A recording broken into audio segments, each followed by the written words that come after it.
জিবরাইল আলাইহিস সালাম নবী করিম সাল্লাল্লাহু আলাইহি ওয়াসাল্লামের কাছে বর্ণিত একটি ঘটনা। এক ব্যক্তি পাহাড়ের উচ্চ চূড়ায় 500 বছর ধরে আল্লাহ পাকের ইবাদতে মশগুল ছিল। ওই পাহাড়ের চারদিক লবণাক্ত পানি দ্বারা বেষ্টিত ছিল। আল্লাহ তাআলা তার জন্য পাহাড়ের অভ্যন্তরে সুপেয় পানির ঝর্ণা এবং একটি আনার গাছের সৃষ্টি করেন।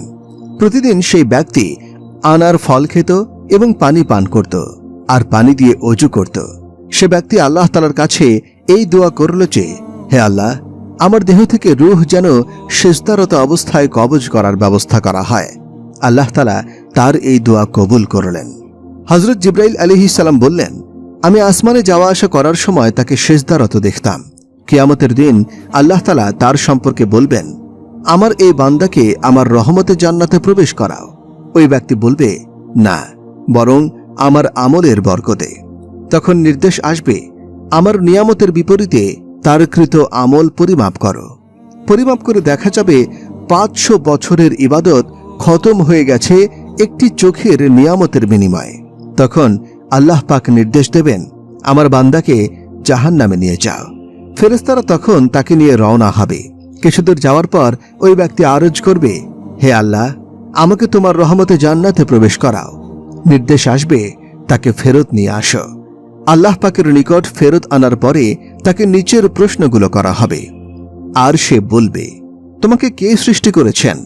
আল্লাহ, আপনি। এই কাজটা তোমার আমল নাকি আমার রহমতের বরকতে হয়েছে? আপনার রহমতে। তোমাকে 500 বছর ইবাদত করার শক্তি ও তৌফিক কে দিয়েছে? হে আল্লাহ, আপনি। সমুদ্রের মাঝে পাহাড়ের উপরে তোমাকে কে পৌঁছেছে? লবণাক্ত পানির মাঝে সুপেয় পানির ব্যবস্থা কে করেছে? আনার গাছ কে সৃষ্টি করেছে? তোমার দরখাস্ত মোতাবেক সিজদার মাঝে তোমার রূহ কবজ করার ব্যবস্থা কে করেছে? হে পরওয়ারদিগার, আপনি।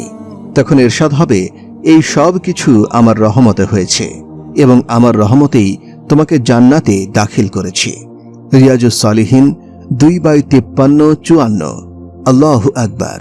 হে আল্লাহ, কোনো আমলের বিনিময় নয়, আপনার দয়া ও রহমতে আমাদেরকে জান্নাতুল ফিরদাউস দান করুন।